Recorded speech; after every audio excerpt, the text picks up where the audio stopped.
귀한 찬양 감사합니다. 할렐루야. 할렐루야. 한 주간 잘 지내셨습니까? 덥죠? 뭐 서울한테도 지는데 뭐 덥다고 할 수 있겠습니까? 얼마 전에 서울에서 함께 공부하던 목사님이 충신교회 그 원로 목사님 그 세미너가 있어요. 한지터라고 세미너 개최한다고 목사님 꼭 오시라고 연락을 주셨어요. 그래서 문자를 이래저래 나누면서 대화를 했는데 요즘 서울이 더 덥다면서요? 그랬더니 예, 대구를 이겼습니다. 그래서 죄송합니다. 송구합니다. 그랬는데 어쨌든 더위에 여러분들 건강 잘 챙기시고 복된 삶을 잘 누릴 수 있기를 우리 주님의 이름으로 축원드립니다. 요즘 요한계시록 보고 있습니다. 매일 성경을 통해서 계시록을 한 장 한 장 또 한 장을 또 하루에 반씩 이렇게 읽어가는 일들을 했는데 저는 뭐 은혜가 분명히 있죠. 그러나 고생이 좀 있었습니다. 이걸 어디까지 새벽 기도 때 매일 같이 하거든요. 어디까지 얘기를 해야 되나? 왜냐? 너무 많은 이 상징의 내용들이 압축돼 있어요. 그래서 어디까지 얘기해야 되나 계속 고민했던 그런 시간들인데 공식적으로는 오늘이 마지막입니다. 원래 월요일까지인데 월요일날 새벽 기도가 없으니까 오늘까지가 공식적으로 요한계시록 마지막입니다. 이 마지막 결론 부분 말씀을 우리가 봤는데요. 마지막 환상이죠. 어떤 환상이냐? 우리가 매번 말씀을 나누는 장례식이 있으면 꼭 한 번은 보게 되는 말씀, 요한계시록 21장, 22장의 말씀입니다. 21장부터 시작하는데 새 하늘과 새 땅이 그 주제예요. 이걸 다르게 뭐라고 얘기합니까? 예, 그거는 한문으로 신천지고 사도 요한의 다른 표현은 새 예루살렘이에요. 예루살렘이 그들에게 굉장히 중요합니다. 그래서 시오니즘, 다시 예루살렘으로 돌아가자. 뭐 그거는 사실 우리가 이제 그 세대주의 이단 쪽으로 우리가 보고 있기는 하지만 어쨌든 그런 생각들이 막 생기는 거예요. 예루살렘을 새롭게 하면 그래서 그들은 그렇게 얘기해요. 그게 막 크게 반대되고 틀렸다라고 얘기하기도 어려운 부분이 없지 않아 있는 거 압니다. 근데 이 복음이 예루살렘부터 시작했어요. 쫙 퍼져나갔다가 이제는 예루살렘으로 우리가 복음을 전해야 된다는 거예요. 그래서 돌고 예루살렘으로 다시 돌아가면 주님께서 다시 오신다. 그런 주장을 하기도 합니다. 어쨌든 중요한 것은 예루살렘. 근데 그 예루살렘이 어떤 예루살렘이에요? 새 예루살렘. 이전 것과 다르다 하는 그 말씀, 그 환상을 함께 나누고 있는 것입니다. 그런데요, 그 말씀을 지난주부터 보다가 한 구절에 집중하게 됐어요. 그 구절. 그래서 그 한 구절을 가지고 한 주간 그렇게 묵상을 쭉 했습니다. 그 구절이 오늘 본문에 나오는 말씀인데 다시 한번 볼까요? 함께 읽습니다. 모든 눈물 시작. 모든 눈물을 그 눈에서 닦아주시니 그는 사망이 없고 애통하는 것이나 곡하는 것이나 아픈 것이 다시 있지 아니하리니 처음 것들이 다 지나갔음이러라. 어느 부분에 제가 꽂혔을까요? 눈물. 눈물을 닦아주신다. 그 나라는, 그 세상은 눈물을 닦아주는 나라다. 이게 무슨 말씀입니까? 어떤 얘기, 어떤 메시지를 전하기 위해서 주님께서는 이 환상을 보여주셨고 어떤 메시지를 또 교회에 전하기 위해서 사도 요한은 이 부분을 이렇게 썼을까? 눈물을 닦아주신다. 어떤 표현일까? 왜 이런 말을 썼을까? 여러분, 눈물을 좀 흘리십니까? 눈물 많이 흘려요? 울 일이 많습니까? 제가 한 개 그 자막 넘어가려고 하는데 요즘 애견남, 테토남 이런 얘기인데 요건 넘어가도록 할게요.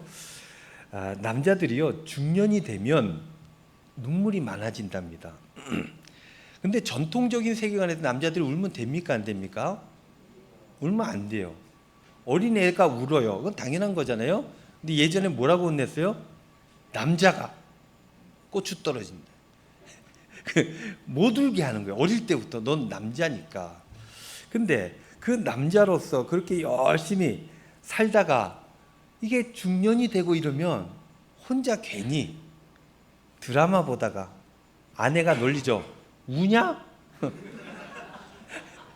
그러면 쓱 울기는 이렇게 하는 경우들이 한 번씩 생기게 된다라는 거예요. 옛날에는 남자가 울 때는 몇 번 있습니까? 3번. 첫 번째는 태어나면 울어야 돼요. 신고. 나 태어났다. 울어야 돼요. 둘째는 언제입니까? 부모님 돌아가셨을 때 울어요. 셋째는요? 이건 잘 모르겠죠. 다 까먹었어요. 나라가 망하면. 이제 우리가 나라가 망한다 이런 생각 안 하니까 까먹는 건데 나라가 망하면 운다 그래요. 그래서 남자는 3번 운다. 젊을 때는 생존을 위해서 경쟁하고 싸우고 살아남고 성공하고 이렇게 살다가 중년이 되면 어떻게 돼요? 비교적 안정이 되죠. 안정이 되고 돌아보게 되고 가정을 보고 옆에 있는 사람을 보고. 근데 왠지 여유가 생겨서 그런 것일까? 아니면 다른 이유가 있는 것일까? 성격도 좀 유해져요. 부드러워지고 예전에 없던 감성들이 살아납니다. 감동적일 때 어떻게 해요? 눈물이 핑 돌기도 해요. 이거는 이제 그 학자들은 이런 얘기를 해요. 테스토스테론이 적게 분비돼서 그렇다. 뭐 좀 정의 없는 얘기긴 하지만 이 생물학적으로 그렇게 얘기를 한다는 거예요. 눈물을 사람들이 흘려요. 남자들도 흘린다. 근데 언제 흘리나? 미국의 프리벤션이라고 하는 매체가 있어요. 건강정보 매체인데 여기서 임상자율연구에서 발표된 연구를 하나 인용해서 이럴 때 눈물을 흘린다라고 보도를 했습니다. 3가지 눈물이 있어요. 첫 번째는 기본 눈물, basal tears, 기본적인 눈물이에요. 두 번째는 반사 눈물, reflex tears. 세 번째 감정 눈물. 아까 조금 전에 얘기했던 그게 여기에 속할 것 같죠? emotional tears. 이 눈물은 무엇일까? 첫 번째 눈물은 뭐라고 설명하고 있냐면 눈이 정상적으로 작동할 수 있도록 해준다는 거예요. 이게 눈을 깜빡이면서 우리도 모르게 눈물이 사사사삭 분비가 되고 그래서 눈이 촉촉하게 잘 유지가 되고 잘 볼 수 있게 해준다는 거예요. 각막을 부드럽게 해주죠. 두 번째 눈물은 반사 눈물인데 이건 뭐냐면 자극이 있을 때 흘리는 내부적 혹은 외부적 자극에 대한 반응으로 자극을 주는 이물질을 씻어내고 눈을 보호하는데 이 반사 눈물이 필요하다라는 거예요. 예를 들어서 양파를 팡팡팡팡 썰어요. 그러면 울어요, 안 울어요? 우는 거예요. 그건 당연히 모든 사람이 다 똑같습니다. 눈물을 뚝뚝 흘리면서 양파를 써는 거죠. 남자들 화생방 들어가면 어떻게 됩니까? 그렇게 눈물을 흘리지 않을 수가 없어요. 절대 눈을 비비면 안 된다. 들어갔다 나오면 막 비비지는 못하고 막 바람 쪽을 이렇게 되고 막 눈물이 뚝뚝뚝 떨어요. 왜냐? 자극이 굉장히 시에스타니 굉장히 자극이 심하거든요. 우는 거예요. 그리고 내부적인 요인은 뭐냐면 여러분 졸려가지고 하품을 쫙 했어요. 그러면 눈물이 납니까 안 납니까? 이건 내부적 요인. 하품하고 기침하면 눈물이 흘러난다라는 거예요. 이게 반사 눈물이고 세 번째 이게 이제 중요한데요. 감정 눈물. 스트레스, 슬픔, 지나친 행복, 신체적 혹은 감정적 고통에 의해서 눈물을 흘리게 된다는 것인데 그 보도에 의하면 이런 글을 써놨어요. 미국 안과학회에서 미셸 안드레올리라는 박사가 이렇게 썼어요. 감정적 각성과 연관이 있는 뇌의 변형계가 강한 감정에 의해 활성화되면 감정 눈물이 흐른다고 설명했다. 변형계가 자율신경계에 어느 정도 통제하게 되는데 자율신경계의 신경 전달 물질인 아세틸콜린으로 눈물 이런 얘기를 막 써놨어요. 하여튼 감정이 변화되면 눈물이 난다 이런 얘기를 이렇게 어렵게 써놓은 겁니다. 그래서 이 감정 눈물은 뭐로부터 기인하느냐? 뇌로부터 기인한다는 거예요. 뇌의 문제라는 것입니다. 쉽게 얘기하면 힘들 때 너무너무 힘들어요. 그럼 눈물이 쭉 나죠. 나 왜 이렇게 힘들게 살아야 되나. 그리고 괴로울 때 또 아플 때 눈물이 찔끔 나는 고통들이 있잖아요. 그리고 너무너무 고통스러우면 울게 되는 경우도 없지 않아 있는 겁니다. 그것뿐만 아니라 인생이 절망스러울 때 나는 왜 이거밖에 안 되나? 내일 나는 또 어떻게 살아야 되나? 그런 생각이 들면 눈물이 주르르 흐르게 된다는 거예요. 이렇게 감정적인 요인으로 인해서 눈물이 나기도 한다. 반대로 기쁠 때도 너무너무 좋으면 막 눈물이 나잖아요. 그리고 막 감동적일 때도. 예전에 우리 어머니가 큰 손주를 딱 처음에 올 때 병원 가가지고 딱 이렇게 앉더니 기도를 해요. 기도를 하는데 눈물이 툭툭툭툭 떨어져요.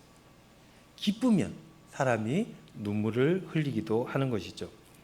그러니까 감정이 과도해지면 그것을 배출하는 하나의 방법으로 인간은 눈물을 흘리게끔 프로그래밍이 되어 있다라는 거예요. 눈물을 왜 흘리나? 우는 것을 통해서 원래 상태로 회복되게끔 해주는 역할들을 우는 것, 눈물을 통해서 하게 된다. 실제로 학자들은 눈물을 흘릴 때 엔돌핀이 분비된다고 하죠. 그리고 옥시토신이 분비된다고 해요. 그래서 어떤 결과를 갖냐면 실컷 울면 어때요? 마음이 좀 진정이 되고 편안해지잖아요. 그게 다 그런 이유라는 거예요. 진정, 완화, 통증을 줄여주는 역할까지도 이 눈물이 한다는 것입니다. 그런 눈물, 요한계시록 21장에서는 그 눈물을 얘기해요. 뭐 어떻게 한다? 그 눈물, 흘리는 눈물을 닦아주신다 그랬어요. 그 중에서도 여기는 어떤 눈물이냐면 감정적인 뇌의 문제, 이런 것들을 눈물 흘리는 거 맞지만 감동적이거나 기쁨을 누리거나 할 때 흘리는 눈물은 배제되어 있어요. 아플 때, 힘들고 어려울 때, 그때 흘리는 그 눈물, 그걸 닦아준다는 거예요. 모든 눈물을 그 눈에서 닦아주시니, 아까 전에 말씀요 다시 닦아주시니 다시는 사망이 없고, 그러니까 사망 때문에 얼마나 힘들고 그 두렵고 무섭고 눈물을 흘립니까? 애통하는 것, 목 놓아 우는 거 얘기하는 거잖아요. 곡하는 것, 아픈 것, 이게 다시 있지 않는다. 하나님께서 그 새로운 세상으로 불러주신 이들, 그 눈물을 이제 닦아주시면 그때부터 다시는 이런 일들이 있지 않는다라는 말씀을 해 주신 것입니다. 여기서 눈물을 닦아주신다는 것은 어떤 의미가 있는가? 두 가지 정도로 의미가 있는데, 그 첫 번째는 그 눈물이 새로운 세상에 의미가 있다는 거예요. 의미가 없으면 이거를 매개로 적지 않았을 거예요. 그 눈물이 어떻게든 이 새로운 세상과 연결되어 있다라는 거예요. 두 번째 눈물, 두 번째 이 눈물 얘기하는 것은 새 예루살렘, 새 하늘과 새 땅에서는 우는 일이 발생하지 않겠다라는 소망, 희망에 대한 메시지를 전하게 되는 것입니다. 왜 그러면은 울지 않고 아픈 것이 없는 세상, 눈물을 닦아주는 그때가 오게 됩니까? 왜냐하면 성경은 그렇게 얘기하고 있어요. 처음 것들이 다 지나갔기 때문이다 라고 얘기해요. 처음 것이 지나갔기 때문에 새로운 세상이 임하고 그 새로운 세상에는 눈물을 흘리지 않는다. 그럼 처음 것들이 뭡니까? 처음 거는 하나님께서 최초 창조하신 것, 이 세상. 근데 이 세상이 지금 그 창조하신 세상하고 똑같지는 않아요. 왜냐? 인간의 욕심이 들어가 있어요. 욕심을 통해서 죄를 지었어요. 그 죄로 인하여서 하나님과 분리됐어요. 그 분리된 세상은 뭐가 있습니까? 불안이 있어요. 하나님이 없으니까 나 혼자 감당이 안 되는데, 감당해야 되니까 불안하고 힘들고 그 어깨의 짐이 무겁고 불완전해진 세상이 된 거예요. 그래서 하나님께서 긍휼히 여기셔서 사람들을 구원하기 위해서 예수 그리스도를 이 땅에 성육신 보내주셨어요.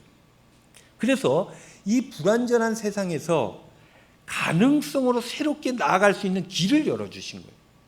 그러나 그 가능성을 열어주셨으나 아직은 불완전한 상태, 그게 처음 것들이다라는 거예요. 우리는 불완전한 이 세상에 살고 있죠. 잘하고 싶어요. 근데 불완전해요.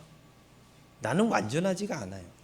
잘하고 다 100점 맞고 싶고 칭찬 받고 싶고 성공하고 싶고 돈 많이 벌고 싶고 남들 떵떵거리며 살고 싶고 많이 도와주고 살고 싶고 한데 능력이 안 돼.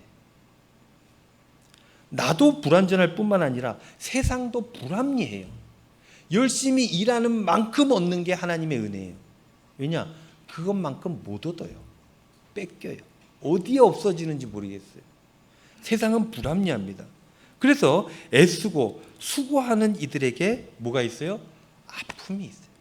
애쓰고 노력해도 내가 생각한 것만큼 안 돼요. 아픔이 있고 어려움이 있고 난 연약하고 병 걸리고 그래서 눈물이 있게 된다. 이 눈물과 아픔, 이거는 세상 풍조대로 살아가는 사람들은 좀 덜합니다.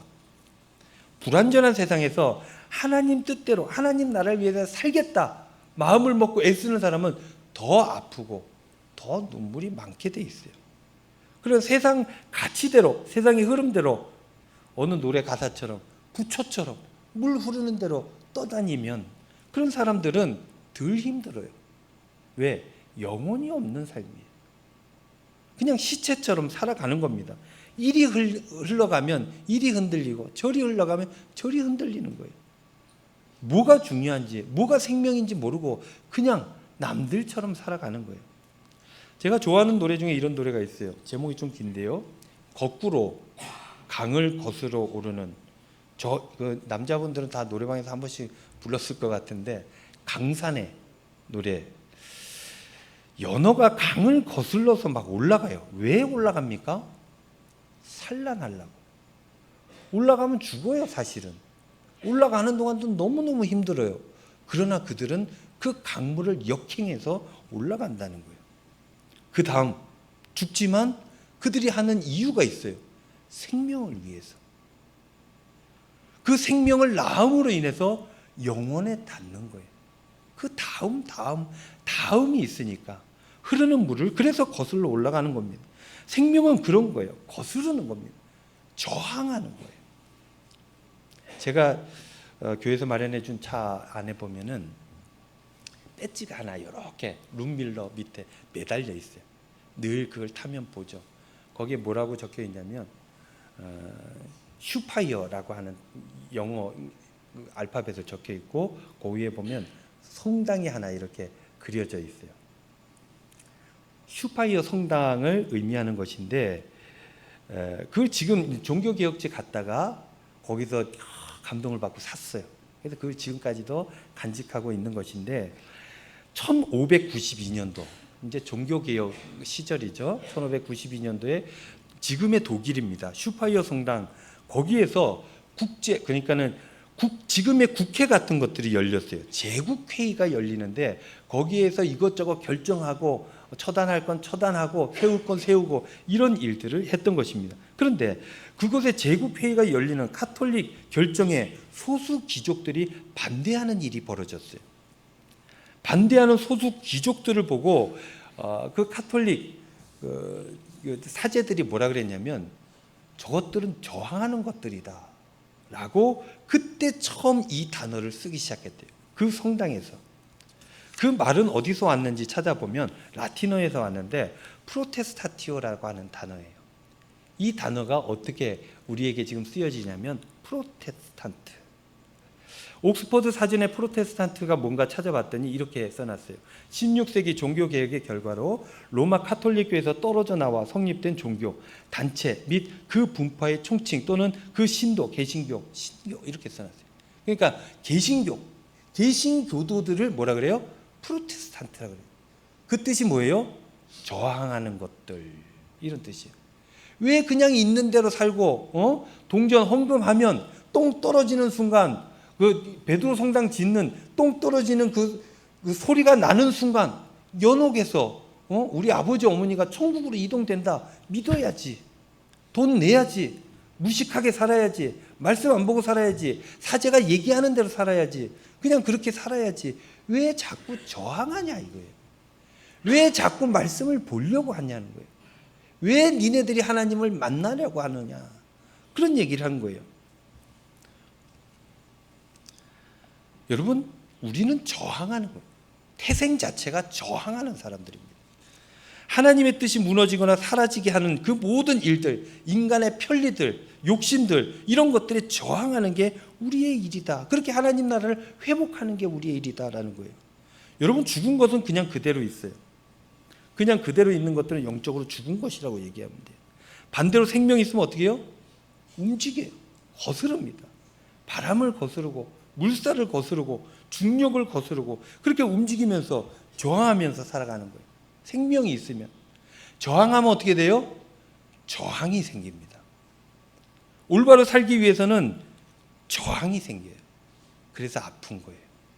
올바로 살기 위해서 저항하며 살면 그래서 슬픔이 있고 좌절이 있고 병이 있고 연약함이 있고 그래서 저항하는 생명을 위해서 살아가면 눈물을 흘리게 된다. 그런 세상에 지금 우리가 살고 있는 거예요. 그래서 우리가 눈물을 흘리는 거예요. 아파하고 힘들어하고.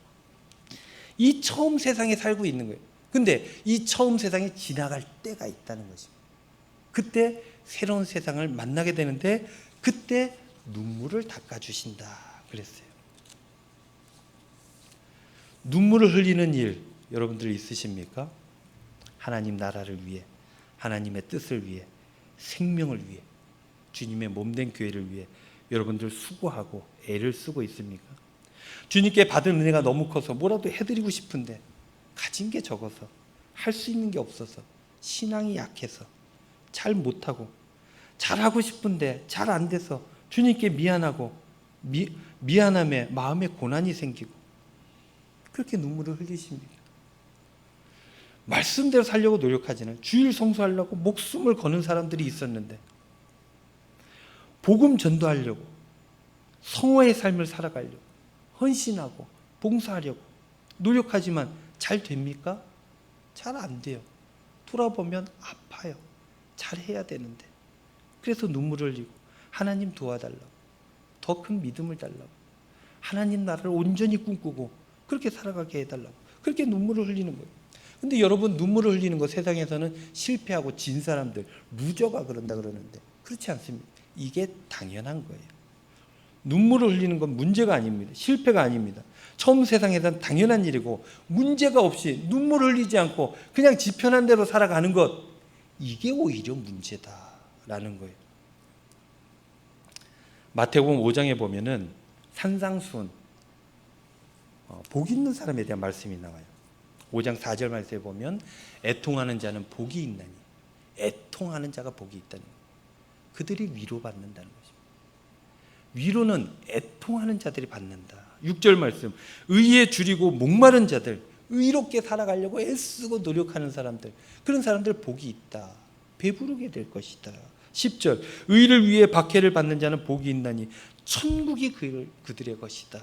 11절 나로 말미암아 너희를 욕하고 박해하고 거짓으로 너희를 거슬러 모든 악한 말을 할 때에는 너희에게 복이 있다라고 얘기했어요. 마지막에 기뻐하고 즐거워하라. 이렇게 힘들고 어렵고 눈물 흘리며 그럼에도 불구하고 생명을 위해 저항하며 애쓰고 노력하는 사람들에게 하늘의 상이 크다라고 얘기하고 있어요. 옛날 선지자들도 다 그랬다. 이게 정상적인 거다. 박해가 없이 세상 사람들과 똑같이 살아가는 것 그게 죽음의 삶이다 라고 얘기해 주셨던 것입니다. 눈물을 흘리는 이들 하나님 위로하신다 그랬어요. 눈물을 흘리는 이들 하나님께서 천국을 주신다 그랬어요. 상이 크다 그랬어요. 그렇게 요한계시록을 읽다가 기도 중에 우리 교회도 눈물을 흘리며 애쓰시는 분들이 있는데 참 많더라고요. 교회를 교회되게 하려고 자기 가진 시간과 에너지를 쓰는 분들이 있는데 그렇다고 뭐 다 칭찬을 받습니까?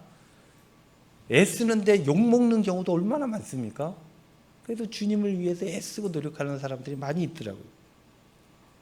그제 우리 중고등부 수련회가 끝이 났어요. 그래서 여름 교회학교 행사들이 이제 다 끝났어요. 그 선생님들 잘 칭찬해 주지 않아요. 물론 우리가 기도하고 하죠. 그들이 얼마나 고생하는지 애쓰는지 사실 우리가 보지를 못해요. 왜냐 우리는 행사에 있으면 막 이렇게 나와서 보지를 않더라고. 그러니까 선생님들이 얼마나 고생하는지 여러분들은 모릅니다. 애쓰고 수고하고. 그럼에도 불구하고 그들은 열심히 해요. 열심히. 아이들 한 명 한 명을 위해서.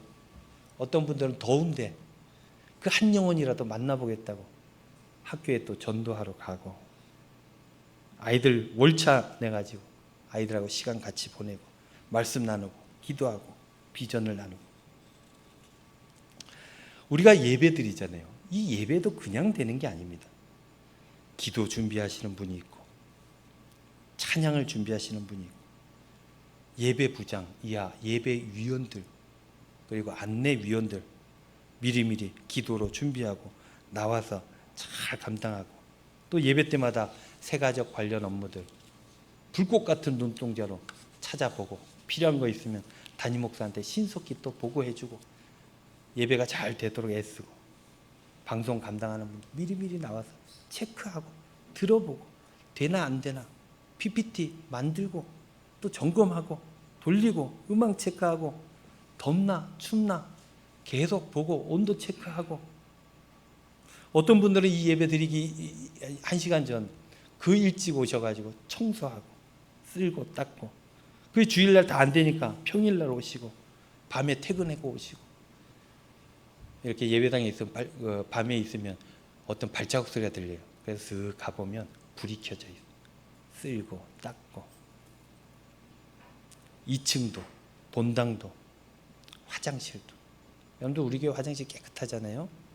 그냥 되어지는 게 어디 있습니까? 누군가는 애쓰는 거예요. 매주 하는 게 쉽습니까? 하기 싫을 때도 있겠죠. 그러나 눈물을 흘리며 감당하는 거예요. 피곤하고 지치고 상처가 되기도 하고, 누가 왜 칭찬을 아무도 안 해주거든요. 그러니까 내가 뭐 하려고 이렇게 하나, 상처가 되기도 하고. 우리 교회 회계 업무 여러분들 대단합니다. 다른 교회 뭐 월등합니다. 우리 교회가 뭐 더 발전하고 더 잘 챙겨야 될 부분도 있죠. 10,000원이라도 안 맞으면 재직회 전에 재정부하고 재직회 회계부하고 막 계속 뭐 사무실에 앉아가지고 그 10,000원을 맞추겠다고, 그냥 내가 10,000원을 드리면 좋겠더라고. 근데 그걸 맞추겠다고. 왜? 성도님들의 눈물과 기도가 있는 헌금이에요. 맞춰야 되는 거예요.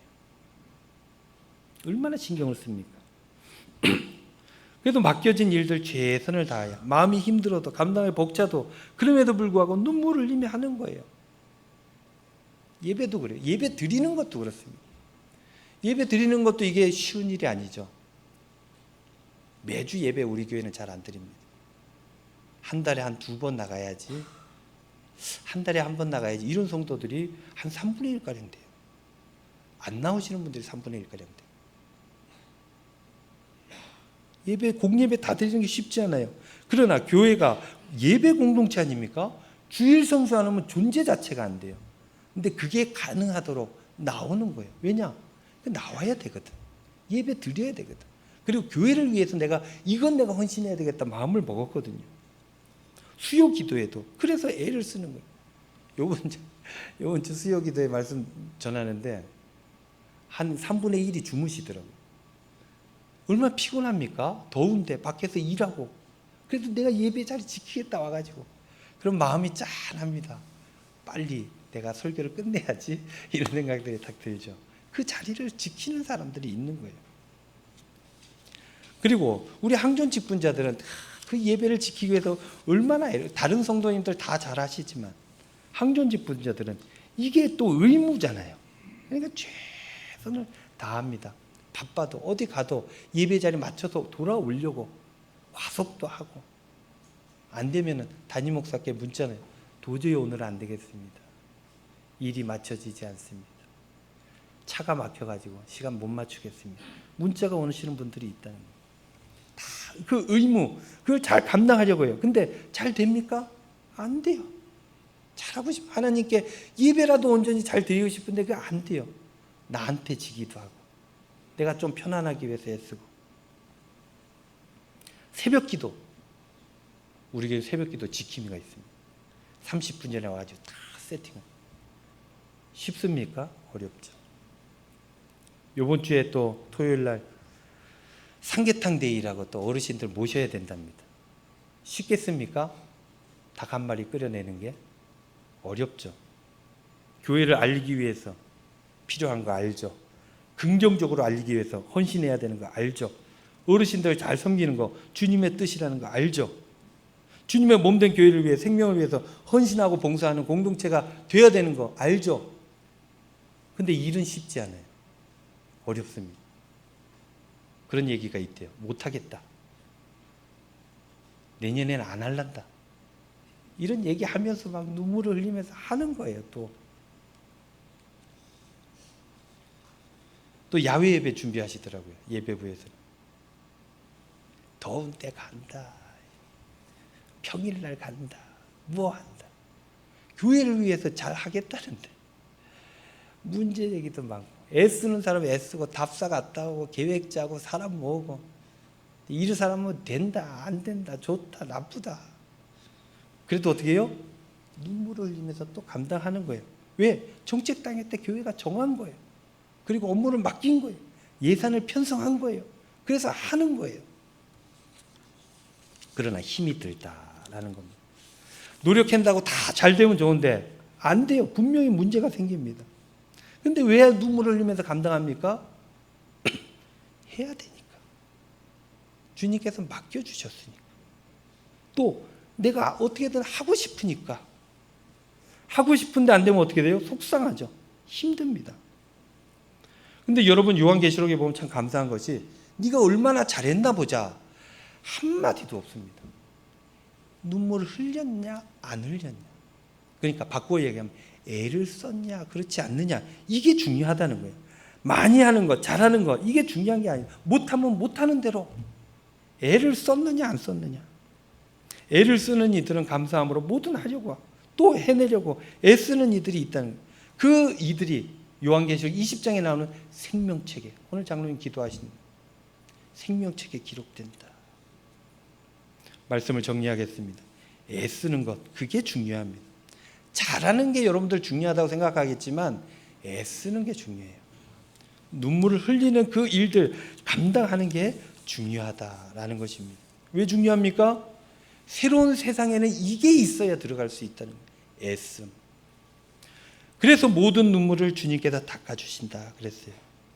늘 여러분들 삶의, 교회뿐만 아니라 삶의 자리에서 생명이 있어서 해야 되는 그 일들, 눈물을 흘리는 일이 있다 할지라도 애쓰고 노력하시기를 바랍니다. 여러분, 신앙과 구원이라고 하는 것은 합리적인 게 아니에요. 효율적인 게 아닙니다. 여러분들이 뭘 잘해서 구원을 받습니까? 긍휼함을 얻어서 받는 거예요. 그러니 마음을 쓰는 거예요.